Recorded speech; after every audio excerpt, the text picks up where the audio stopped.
You're doing everything to save your business, but it just isn't working. Help! Look at me. Look at me. Calm down. All is not lost. What if I told you you can turn it all around? I'm Kalilah Reynolds, and it's time for another episode of MoneyMovesJa, brought to you in partnership with EXIM Bank's Business Advisory Service, giving you the tools to grow your business. Well, joining me now to discuss how you can turn around your business, we have Director of Sisters Inc. JA Limited, Opal Levy.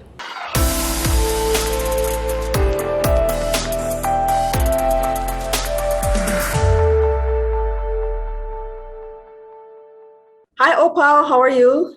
Hi, I'm great. And you? How are you doing? I'm good. We've been talking on WhatsApp for the past few months, and now I actually get to interview you. So Right, can you imagine?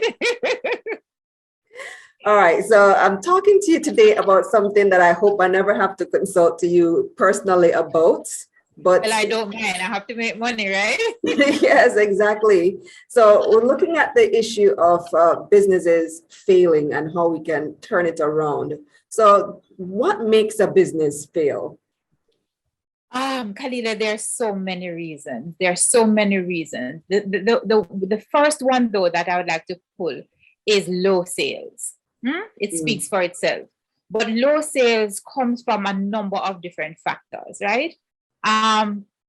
One thing that I find with a lot of companies, and I've worked with a few in Jamaica, is that many times we fail to plan, right?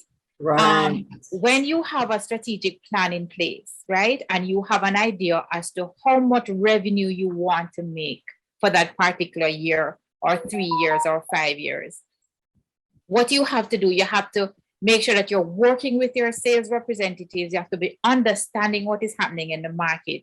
And then you have to, just in case that there are changes that's happening with the consumer taste, etc., then you have to see how you can pivot, right? So it is so important for you to be in touch with your sales representatives and those persons who are facing the customers every day, because they're the ones who are having the conversations and knowing exactly what the customers want. So it is so critical for us to have a good understanding of the demands of our customers, and that impacts our sales.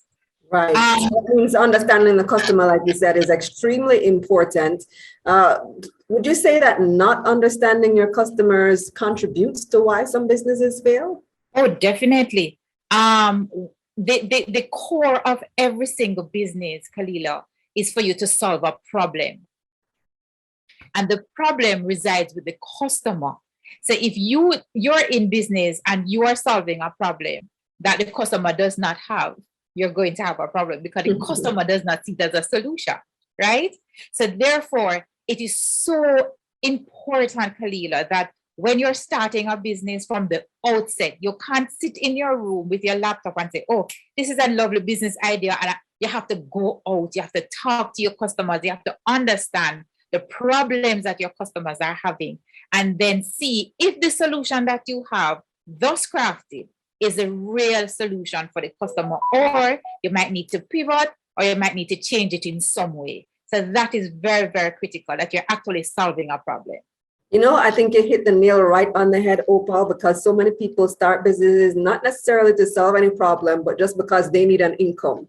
they need a hustle, they need a way to earn money, and so they start this business. And I think hustle is a better word for it than business. I remember I was reading the Global Entrepreneurship Monitoring, GEM, an entrepreneurship report a couple of years ago, and they categorized them as businesses of necessity versus businesses formed out of necessity, meaning the man need to create money or generate income, versus businesses that actually serve customers. And the vast majority in Jamaica that were started were businesses of necessity, which probably explains why so many startups fail, huh?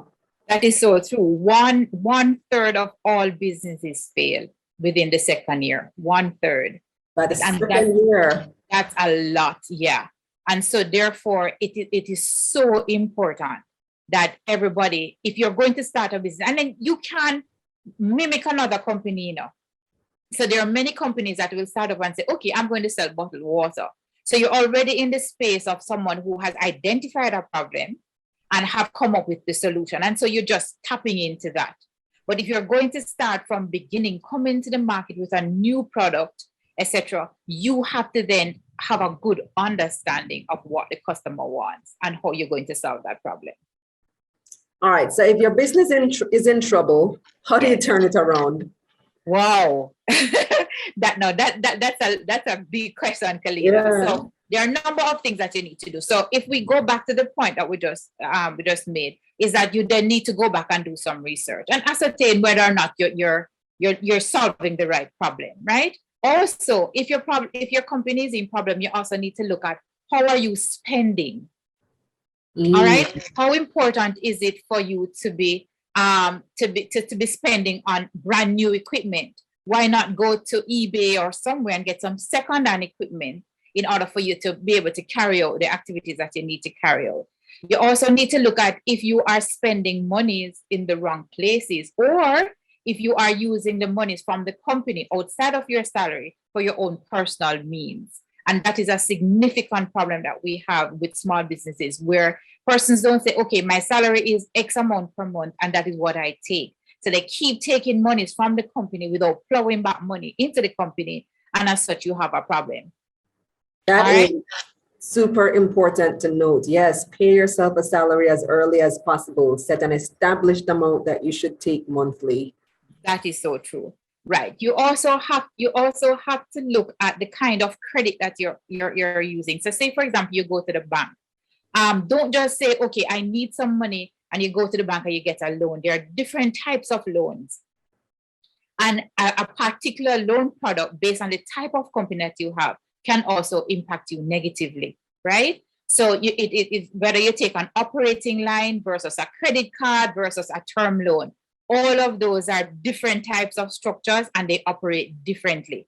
If you're going into if you go to the bank for financing and you need, say for example, you need a few months that you know you're not going to be earning revenue in the first few months, then you can ask, can I get a moratorium on the principal? Because they don't give moratorium on interest. So basically what that means is that for the first 3 or 6 months, whatever it is that the bank will allow, they will ask you not to pay the principal at that time, but only the interest, giving you a break, to plow back the monies that you're getting into the business. If you have a term loan that you have to be paying every single month, but your revenue does not come in every single month, right? Because you could be in construction, and so therefore you get lump sums across the year, then you also have to look at, do I take a term loan, or do I take an operating line? An operating line operates in such a way where they give you a certain amount of money.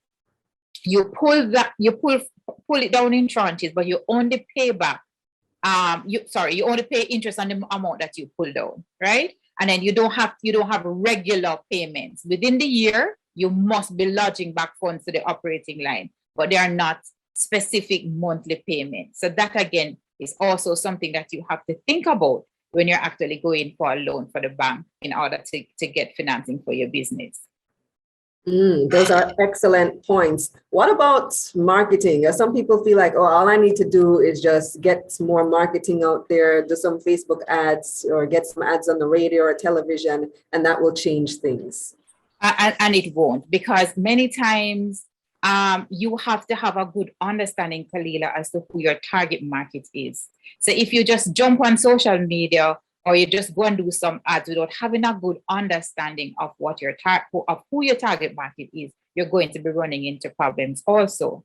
So what I always recommend for our clients is that you do a strategic plan. A part of the strategic plan is for you to do a SWOT analysis, right? And what you do is that you match your strengths, your opportunities, your strengths with your threats, your weaknesses and your opportunities, and your weaknesses and your threats. And then you come up with objectives, marketing objectives, to see how it is that you're going to go into the market and how you're going to be communicating with the market, right? When you have identified those objectives and you've identified your target market, then you'd know exactly how it is that you're going to be communicating with your customers. Because if your customers are young people within a particular age group, you have to be careful of what medium you're going to choose, right? because if you go radio, some particular radio stations don't attract the younger population. So again, you have to be very, very specific with who your target market is so that you're going after the right channels to get to them. There's a mistake that we make with social media, because many times we believe that when we go on social media, we're attacking everybody, and that's not true. When you go on when the consumer goes on social media, they're looking for particular things. So you might have exciting, engaging content on social media, but I'm not your target audience. I'm not going to look at it. Eh?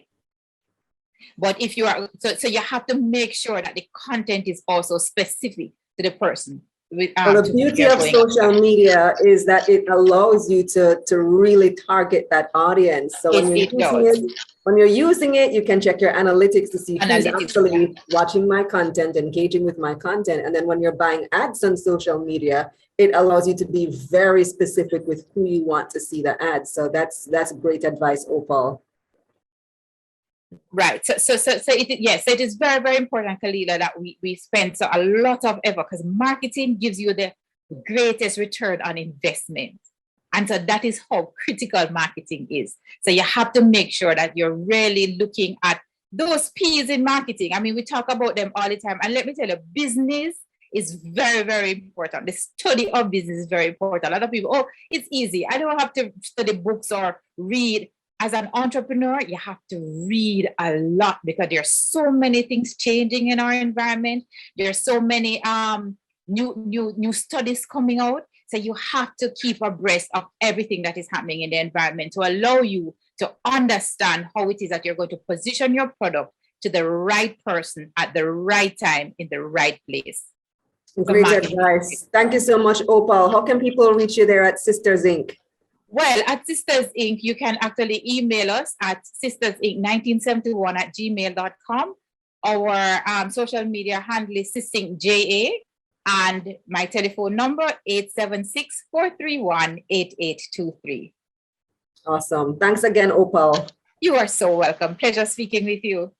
Here's a recap of some of Opal's key points. What would make a business fail? Low sales.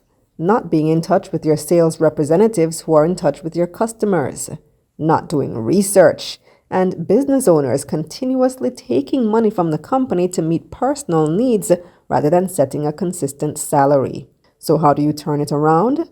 Look at how you're spending money and cut costs where you can. Look at the kind of credit you're using. The wrong type of loan can affect your business negatively. Do a strategic plan that entails a SWOT analysis. And no brainer, do your research.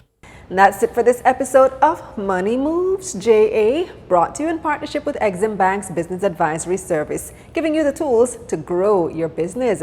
If you're interested in a loan product for your own business, visit eximbankja.com or drop me a DM. Also visit my website, KalilahReynolds.com, for a summary of this episode. You can click the link in the description box below. I'm Kalilah Reynolds. Until next time.